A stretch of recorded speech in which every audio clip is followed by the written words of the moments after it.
In the days before intercontinental ballistic missiles, the superpowers worked in secret to design and build fleets of amazing bombers to deliver death and destruction to their enemies. The result? Flying battleships and nuclear-powered aircraft. This is the story of just how close Congress came to scrapping America's aircraft carriers until the U.S. Navy found a daring last-minute way to launch a nuclear strike bomber from a carrier deck. Of how the Soviet Union deliberately hoaxed the United States into believing Russia had giant bombers light years ahead of their time in full-scale production, and how the most potent supersonic low-level bomber ever flown was scrapped because the politicians were scared it was too good. This is the secret history of those bombers and of the extraordinary men who built and flew them.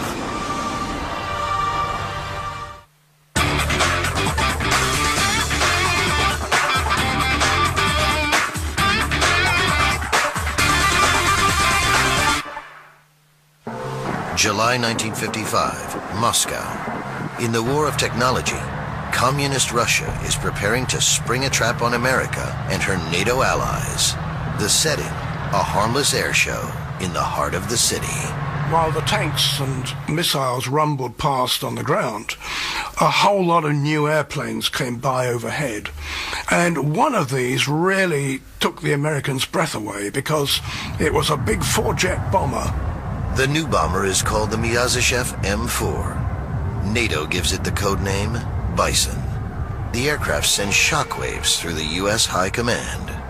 The West was quite concerned about the Bison bomber because for the first time the Soviet Union had the ability with that airplane to come across the North Pole and attack our major cities, Chicago, New York.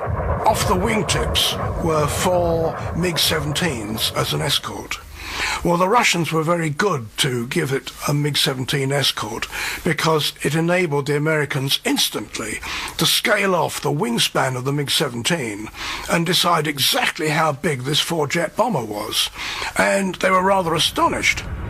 The Bison is as big as America's giant B-52. But instead of the B-52's 8 engines, the Bison needs only 4 huge turbojets. The appearance of the Bison at one of the mid-50 air shows caused alarm and despondency amongst the ranks of the American military. Essentially, it was perceived that this was a demonstration of how lethal and effective the Soviet bomber force was becoming. One thing we really didn't know was how many of these were being produced, how many of these were being introduced into flight testing, how many of these were being introduced into operational service. A young Strategic Air Command pilot, Hal Austin, is ordered to fly over the Soviet Union to find out where the Bison squadrons are hidden. Well, at our morning briefing, the commander come in and grabbed my arm after the usual weather briefing, route briefing, and so on, and says, "Come down here." We went into a target study room, and 2 colonels that I'd never seen before, turned out to be SAC intelligence, laid out a strip map. I saw Archangels and Murmansk, and I thought, whoops, I recognize those names from our emergency order, or war order preparation. And anyway, I says, "What's this?" He says, "This is the mission you're going to go on." I says, "By ourselves?" He said, "Yes, you're the only airplane that'll be doing this." Flying a Boeing B-47 bomber, Austin and his co-pilot Carl Holt make their dash into the Soviet Union from the Arctic Circle. We're told to climb to 40,000 feet, which was a little above our optimum altitude for our fuel weight. We had asked during the briefing from these 2 colonels, why 40,000 feet? That's going to cost us some airspeed. They said, well, the MiG-15 fighter, which is supposed to be the only one deployed in great numbers, can't get to 40,000 feet. What about the MiG-17? We'd heard this in our emergency war order briefings. Well, it may be out there, but they're not deployed in numbers. So don't worry too much about the MiG-17. But the Soviet Air Force was prepared to defend the secret of the Bison. Carl Holt says, wait a minute, these guys are at our altitude. And here we are supposed to only have MiG-15s deployed in numbers. So I said, well, it must be not MiG-15s, probably MiG-17s. And all of a sudden I see white phosphorus shells going by both above and below the canopy from the left rear. And Carl Holt says, these SOBs are shooting at us. And I said, well, you better get those guns working back there. Enough of that 40,000 feet stuff. I pushed the nose over and went down 4,000 or 5,000 feet, picked up about 20 knots indicated airspeed, which may be one of the reasons I'm talking right now. We did complete the next target and then turned to cover the Bison bomber base on the way out. But Austin's B-47 had been badly damaged by the MiGs. The bottom of the wing had about an 8-inch hole, and the shell had scattered with some 40 or 50 holes into the fuselage along the left main tank. Carl Holt was convinced we weren't going to have enough fuel to get back on the ground, and his statement was, if we don't get back with this film, we won't be able to prove to anybody where we've been. Fortunately, Austin is able to rendezvous with a SAC tanker plane, just as the last of his fuel runs out. It was 40 years later before we saw into that film, because we asked General LeMay if we could see the film. He said, no, it's too highly classified. But he did tell us we'd got all 9 airfield targets, and that made us very pleased about it. America will pour billions of dollars into a new generation of fighters and anti-aircraft missiles to defend against the mighty Bison. But the Americans were fooled by an elaborate Soviet hoax. The Americans had been deliberately hoodwinked. The Soviet Air Force didn't have 18 Bisons. It had no Bisons in operational service. What they had done is take a handful of prototype aircraft and fly the same planes around and around over Moscow to give the impression they had more than were actually there. I didn't know this at the time we flew that mission, but I found out years later that there was only 2 bombers on that base, 2 Bison bombers on that base where we took pictures of. Suckered by this hoax, U.S. intelligence estimates that the Russians have 700 Bison operational. In fact, only 35 Bison bombers are ever built. What the U.S. doesn't know is that secretly the Bison is a technological failure. What we did not realize at that time was that Soviet engine technology was not really matching the ability of designers to develop airframes. The fuel consumption characteristics of these engines were relatively deficient. Because of its gas-guzzling engines, the Bison couldn't even reach the United States except on a one-way flight.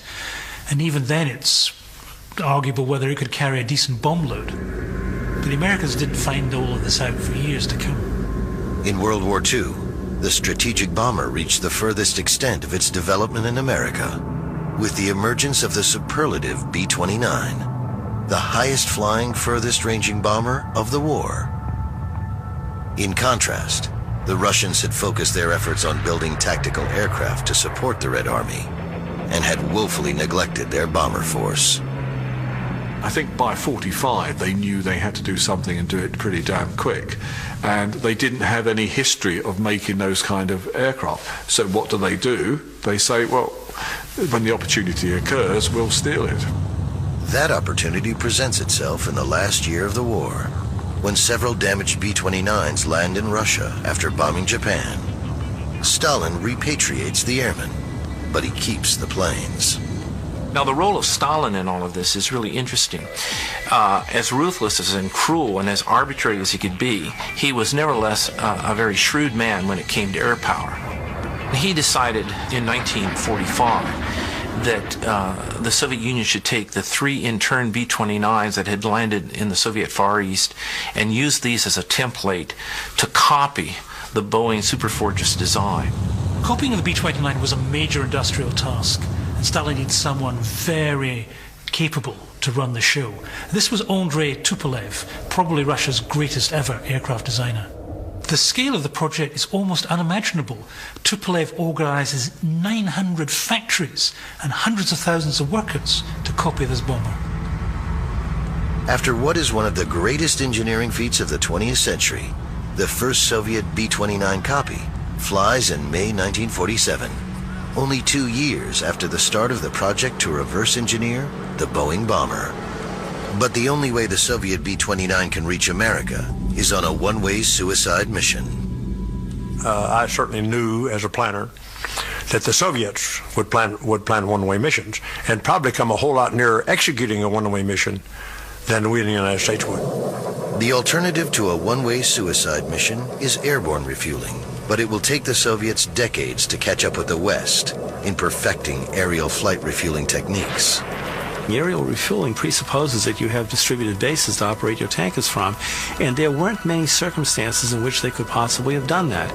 When they did develop a number of bases overseas, for example, when they had Cuba to call upon, well, then they started taking a look at aerial refueling in a more serious way. In desperation, the Russians gambled everything on building the Bison. They pushed the technological envelope to its limit. But where did the Russians get the idea for the Bison?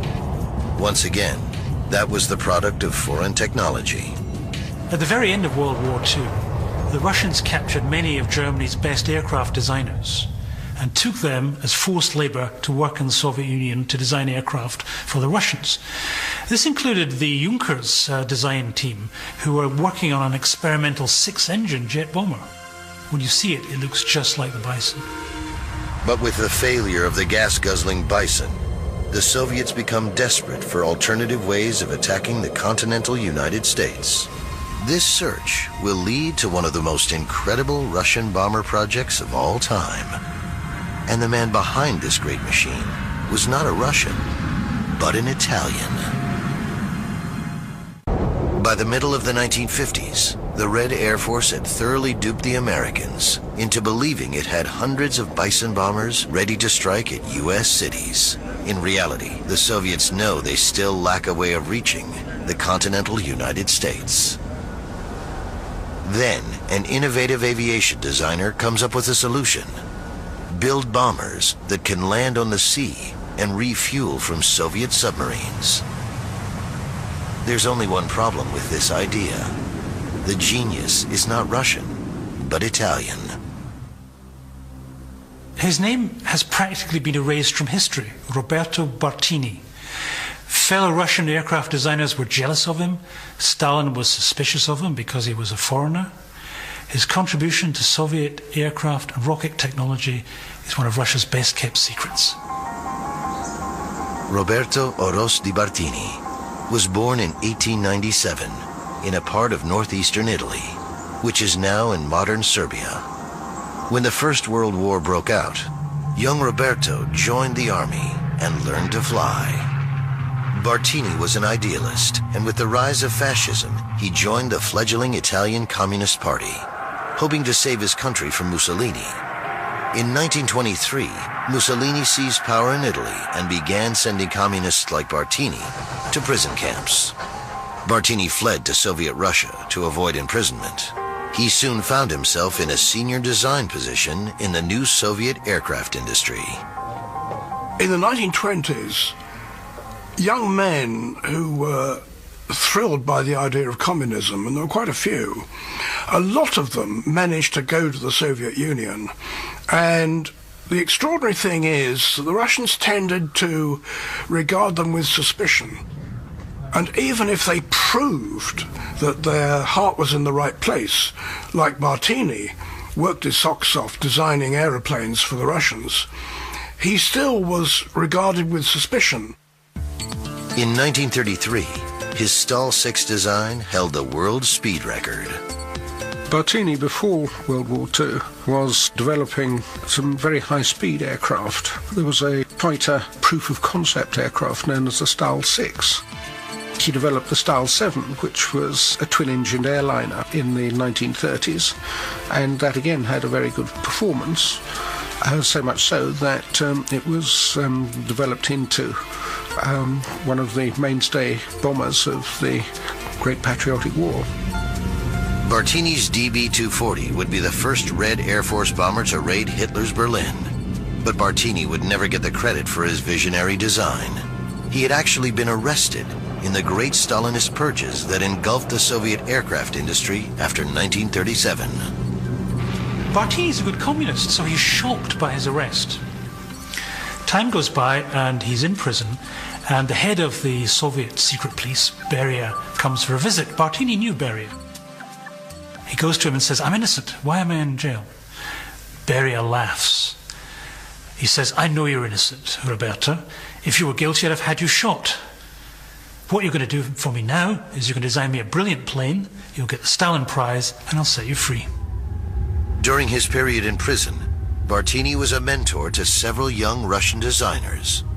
One of these was Sergei Korolev, later the genius behind the Soviet manned space program. Korolev worked in Bartini's department and considered Bartini his teacher. When Bartini was granted his freedom, he moved to Siberia, where he worked as head of future projects at the Siberian Scientific Institute of Aerodynamics.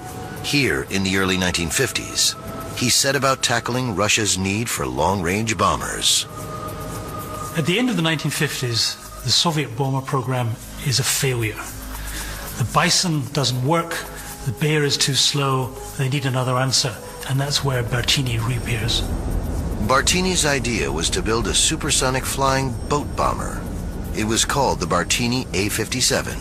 Bartini's final designs were quite extraordinary. They were, if you can imagine, a large aeroplane with a huge battery of lift jet engines pointing downwards in the middle, and then big jet engines at the back to push it along. And the idea was you could take off from land or water. You didn't need a runway, you didn't need an airfield, really.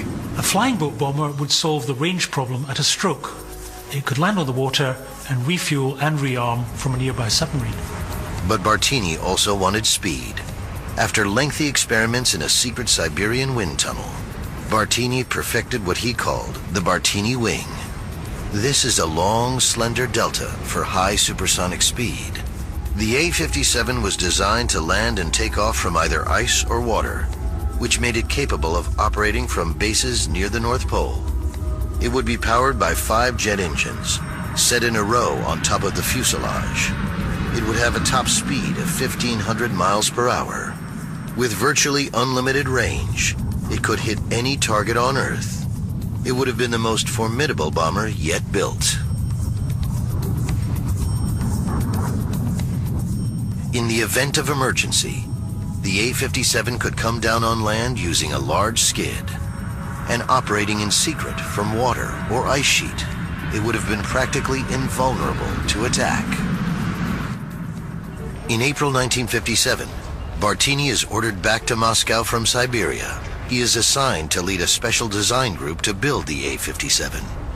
For the unrepentant Italian communist, this is recognition at last by his adopted homeland. But fate has other ideas. Barely 6 months after his return to Moscow, in October 1957, Bartini's great protege, Sergei Korolev, launches the world's first Sputnik. The Russians decide that maybe missiles are a better way to go than bombers. Unfortunately, that means they cancel Bartini's amazing A-57 bomber project. Well, as soon as the Soviets had an effective missile program in place that could deliver a large number of missiles against America or the rest of Europe, then the bombers really do take the backstage. But the world had not seen the last of the secretive Roberto Bartini.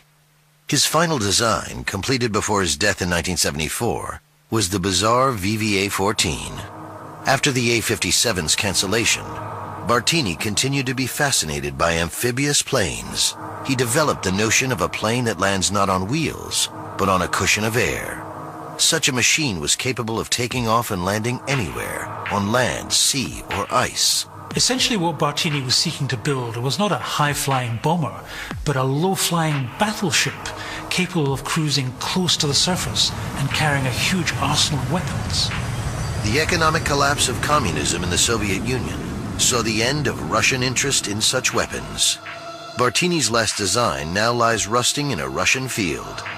Few who see it today would know anything about Roberto Bartini, the Italian who helped create Soviet Russia's military might. He was a really old man when he died, but if you say, what did he leave behind? Well, the answer is a fertile mind, a brilliant array of extraordinary flying machines. Not one of them could be called a failure. But Russia was not the only superpower with plans for extraordinary bombers. American planners envisioned a bomber that could fly for years on end without refueling. In the early 1950s, in-flight refueling is in its infancy. But America needs a bomber to reach targets deep inside Soviet Russia. A bomber with a range of tens of thousands of miles. The answer? A radical new kind of engine, one that's powered by a miniature nuclear reactor. You have to understand the general image of nuclear power, and in the early 50s there was this sort of parallel concept of nuclear power was going to be an enormous benefit to mankind in the late 40s, early 50s, where we were going to have electrical generation, all the power plants were going to be nuclear. People were talking about building a new Panama Canal with nuclear demolition devices. So people thought, well, infinite energy, why not miniaturize a nuclear reactor and make it the source of power for a bomber? The big advantage that people saw for a nuclear-powered aircraft was simply that the flight duration could be extended indefinitely. That meant the range could be anything you wanted. It means they could stand on station if they were for defensive or observational purposes. In 1946, under the leadership of General Curtis LeMay, the United States Air Force set up a task force to investigate the possibilities of building an atom-powered bomber. But LeMay's atomic bomber, which sounded simple in theory, seemed impossible to engineer in practice. How, for instance, would the crew be shielded from the dangerous radiation? You had to use all these tricks, like base it on uninhabited islands and things like that.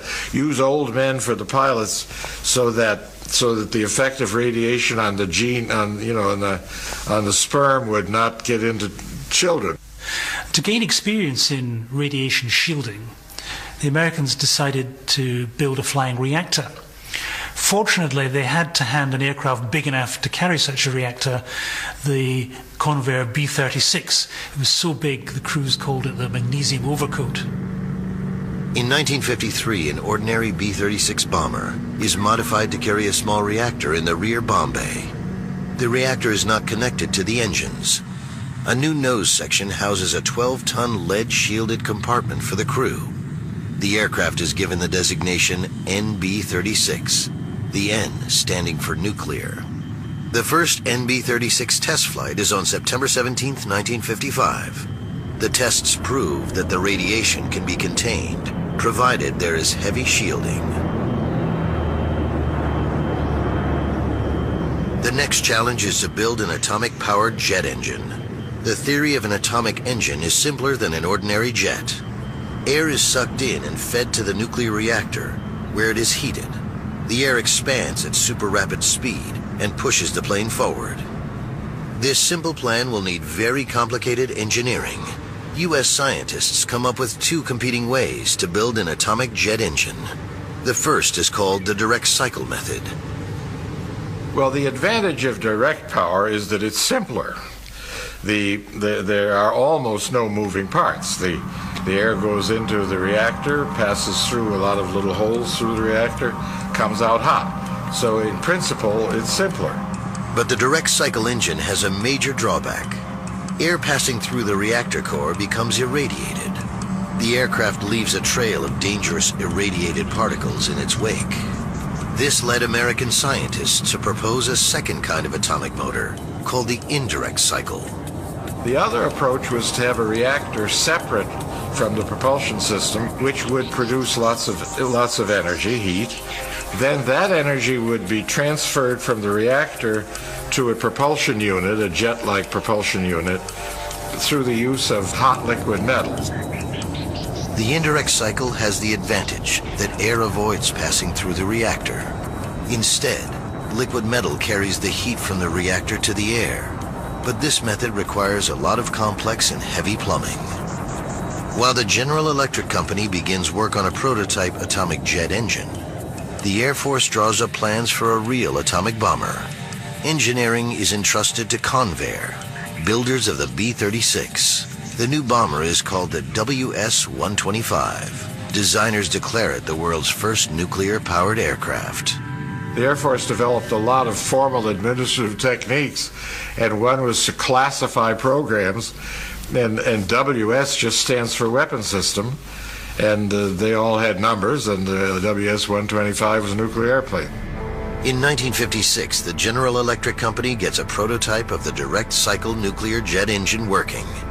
But the thrust produced by the prototype engine is nowhere near enough to lift the plane, with its heavy load of radiation shielding, off the ground. Curtis LeMay and the U.S. Air Force seek more money from Congress for more research, but they run up against an unexpected obstacle: President Dwight D. Eisenhower. Eisenhower is suspicious of both Curtis LeMay and the military-industrial complex. He orders a halt to the WS-125 bomber until the atomic jet engine is perfected. But then on December 1st, 1958, Aviation Week, America's most authoritative defense journal, splashes an amazing story. The Soviet Union has already flown an atom-powered bomber. They had a picture of us. It was just an artist's conception, but it was a nuclear-propelled airplane. It looks like the Russians are ahead technologically. A campaign is launched by the Air Force and sympathetic politicians to get the WS-125 built and into the air. I remember one classified meeting we had with one of the military appropriations committees of the House of Representatives about this Aviation Week article. Why aren't you guys doing so? Don't you understand how important this is? The new Soviet aircraft is the work of the same Russian company behind the design of the Bison. The plane is given the NATO code name Bounder. Americans wonder how the Soviets could overtake the U.S. in nuclear-powered planes. Reluctantly, President Eisenhower increases the budget for America's atom plane project. He puts the project under management he can trust, his chief scientific advisor, Herbert York. By that time, I had already developed very substantial doubts about its practicality. The goal is a reasonable goal. I mean, an airplane with an indefinite flight time. But the practicality, and I could summarize it in 3 different areas, all of which are closely related. One is that airplanes are subject to crashing. The idea of flying around with a reactor, which, sadly might crash anywhere, is just not something which could be made acceptable. The second point is that especially on the direct drive, it was inevitable that it would constantly be spewing radioactivity out the tail. And the other one was the pilots. I mean, the question of shielding the pilots was a serious one. Backed by Eisenhower, York imposes new requirements on the project. He cancels further development of the WS-125 airframe as being premature. Instead, work will concentrate on getting a foolproof engine working. It was more than anything else weight, that they could not miniaturize the reactor and particularly shield the crew with lightweight enough materials to result in a operationally useful bomber. It had very few friends. It had extremely few friends in the military, and it had fewer over time. And it had extremely few friends in the atomic power community as well. Then, in 1960, the political picture changes again. Newly elected President John F. Kennedy blames Eisenhower for the so-called Bison bomber gap. But on taking office, Kennedy discovers Eisenhower's last secret. The new U-2 spy plane has revealed the actual state of Soviet bomber and missile forces. There is no bomber gap. The Russians do not have an atomic-powered plane. The entire Aviation Week story was yet another Soviet hoax. They had built an airplane called the Bounder, but they only ever built one prototype, and it had ordinary jet engines. In fact, it was so underpowered it couldn't go supersonic. You can still see it sitting in a field outside of Moscow. This discovery of the truth about the Soviet nuclear plane dooms the American atomic bomber. The project is finally canceled in March 1961, a month after President Kennedy enters the White House. But while the Air Force fought for its atomic bomber, the U.S. Navy had its own battle to acquire a nuclear strike capacity. The result is one of the most unorthodox carrier bombers of all time.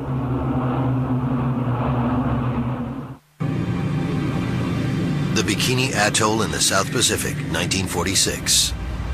The United States Navy wants to know how the new atomic bomb will affect war at sea. To find out, the Navy decides to drop a nuclear weapon on a fleet of more than 90 empty vessels assembled in the Bikini Lagoon.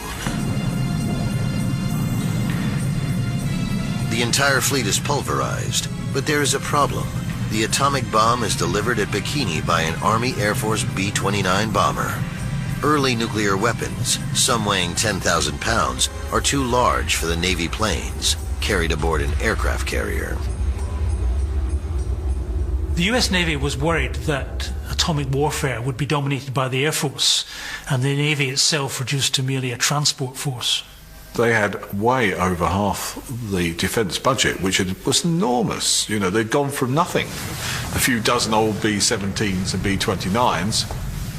Suddenly, there they are with hundreds and hundreds of bases all over the world, 2,500 jet bombers, a huge number of personnel. Air Force General Curtis LeMay immediately begins a campaign to have the Navy's new generation of supercarriers canceled and the money spent instead on bombers. The three services had to scramble to redefine what their roles and missions were in the post-war environment with all this new technology and nuclear weapons. And the Air Force pulled out in front as the owner of the assets that deliver strategic nuclear weapons.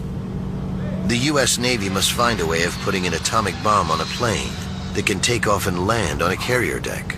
Otherwise, it's finished as a major service. There's only one possible candidate. The Navy already has a new land-based patrol plane that's just big enough to carry an atomic bomb. But could it possibly struggle off the deck of a carrier? The airplane is the U.S. Navy's latest anti-submarine bomber, the Lockheed P-2V Neptune. The Neptune is a big plane. It has a 100-foot wingspan and weighs as much as a loaded B-17. Can a Neptune actually get off a carrier deck? There is only one way to find out. On April 27, 1948, a Neptune is loaded by crane aboard the U.S. Navy carrier Coral Sea. Stripped of unnecessary weight, it is fitted with a rocket pack to provide extra boost on takeoff. The next morning, Commander Tom Davies takes the controls of his Neptune and fires the rocket booster. Suddenly, Davies and his Neptune are airborne. The flight convinces Congress to fund the building of a new generation of aircraft carriers. The Navy is saved. But there is one major drawback with the use of the Neptune as an atomic bomber. Couldn't land aboard the carrier, it was too big. Instead, it would ditch alongside and the crew would be rescued. It was very similar to the Doolittle raid on Tokyo in how it would be structured. A series of trial landings on a carrier-sized runway are conducted at Patuxent Naval Air Station. All are successful. Then an actual touch-and-go landing is attempted aboard the USS Franklin D. Roosevelt, but without engaging the arrestor hook. However, the admirals veto any further attempts, fearing that a crash could be disastrous.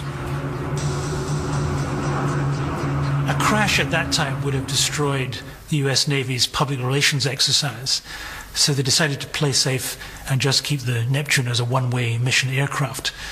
As ever, the real battle was against the Air Force, not the Russians. On June 25, 1950, North Korea invades South Korea. 6 days later, with the world on the brink of a major confrontation, President Truman orders that the components for 15 atomic bombs be stored aboard the aircraft carrier USS Coral Sea, which is bound for the Mediterranean with its Neptunes. In the event that the Korean conflict turned into war with the Soviet Union, the Neptunes would have been launched against Soviet targets. Could a Neptune bomber have reached its target with an atomic bomb? Perhaps in the chaos of war, but it was a very slow-moving aircraft, and I think it highly unlikely. With the world edging toward nuclear annihilation, aircraft over the Soviet Union are on edge and trigger-happy. One of the examples of an incident that we got involved with that was a little hairy was we were headed south. We had just passed Vladivostok, which was the Soviet Far East Naval Headquarters. And we probably might have been a little bit closer than we should have been. We were jumped by a MiG coming probably out of North Korea. And the North Koreans were kind of crazy. They were trigger happy. We were probably at about 1,500 to 2,000 feet, and we immediately descended to under 100 feet. We went as low as we could possibly go, and it was very, very hairy. And we lost the MiG. And the reason we lost them is because we know that a fighter aircraft does not have the margin of safety that we would have at low altitude. The Navy's Neptune bombers are soon replaced with dedicated carrier jets, operating from a new breed of carrier. Then, in the 1960s, the Navy abandons carrier-based nuclear strike planes altogether in favor of the nuclear submarine. The primary task of the Neptune was to hunt Soviet submarines.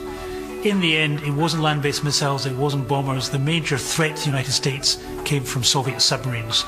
To take them out, you couldn't afford to be sophisticated. You had to nuke them.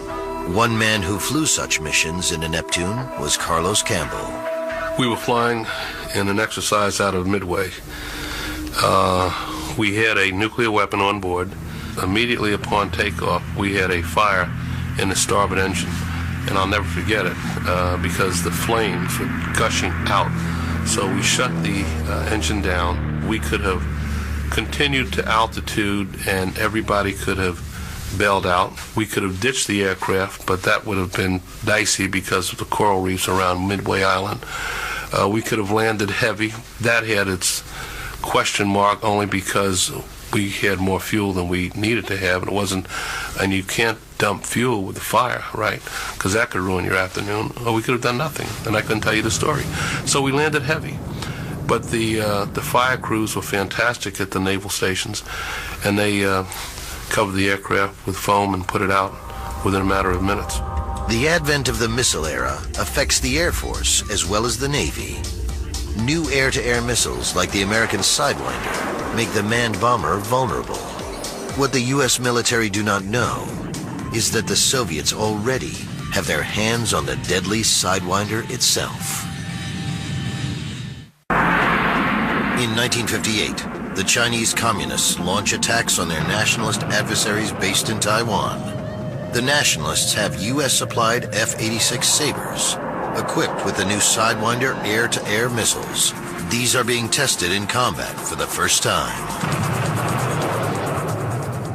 The Sidewinder proved devastating to the Red Chinese MiGs. In one battle, the Sabres downed 10 MiGs for no loss to themselves.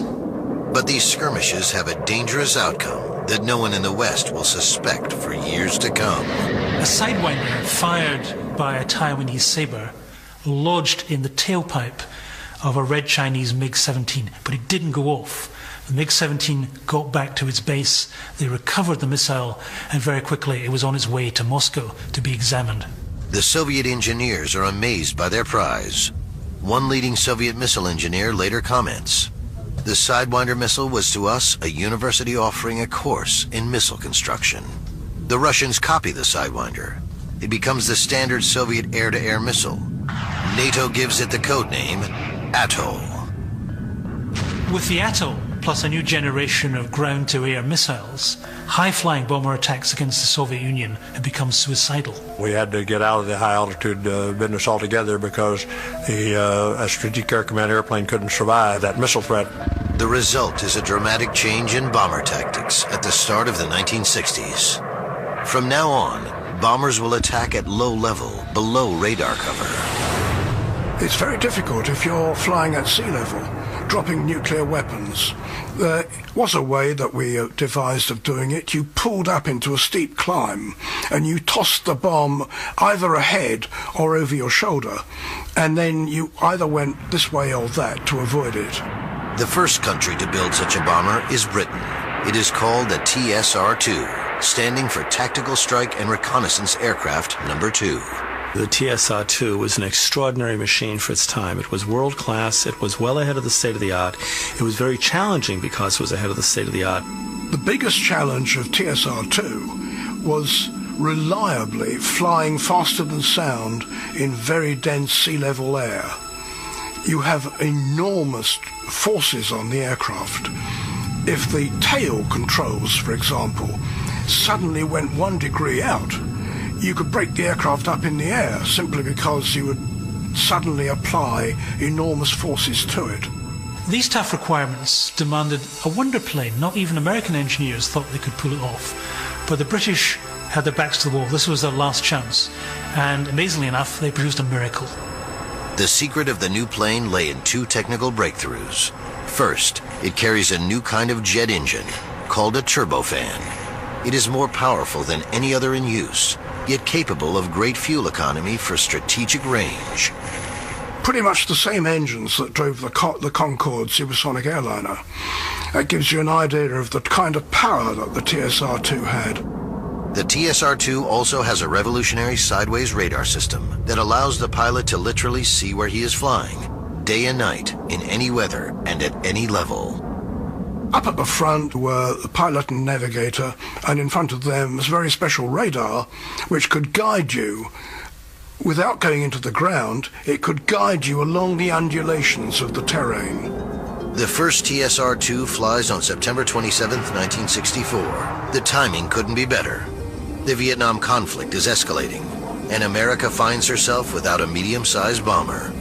The TSR-2, manufactured in America, would be a godsend.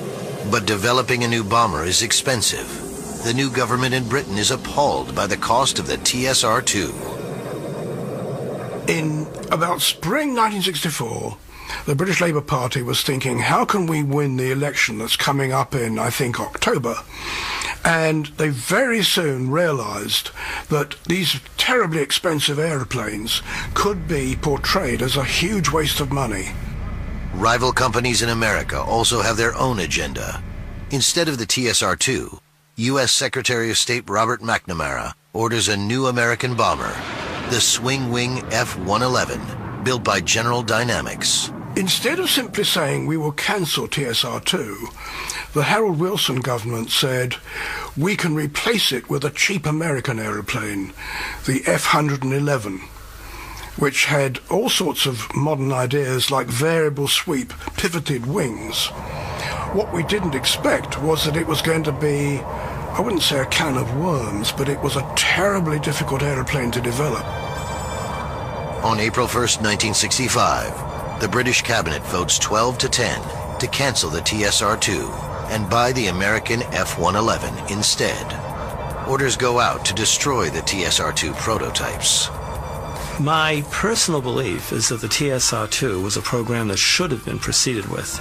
It was a very fine program. It was very unfortunate that it was canceled in favor of the F-111 because the F-111K, the variant that Britain would have obtained, itself became an aircraft that Britain could not afford. And TSR-2 had a lot of attributes that in the modern era still would be, I think, highly desirable in an aircraft today. But in 1968, the British abandoned their order for the F-111 because the U.S. plane cannot meet its performance specifications and because it now costs more than the canceled TSR-2. But not all of the TSR-2 legacy is lost. The TSR-2's advanced jet engines are used to power the Concorde supersonic airliner. Iraq 2003. America's B-2 stealth bomber proves there is still a role for the big bomber. The idea that the missile will replace the manned bomber has been proven wrong time and time again. The manned bomber is infinitely flexible. You never know which way it's going to come at you. Besides, even having a few bombers forces the other side to spend huge amounts of money on fighter defenses. We've not seen the last of the bomber. If we take a look at attacks on German power targets in World War II, we find it took 108 B-17s, dropping 648 bombs to guarantee a 95% chance of getting 2 bombs in the target area.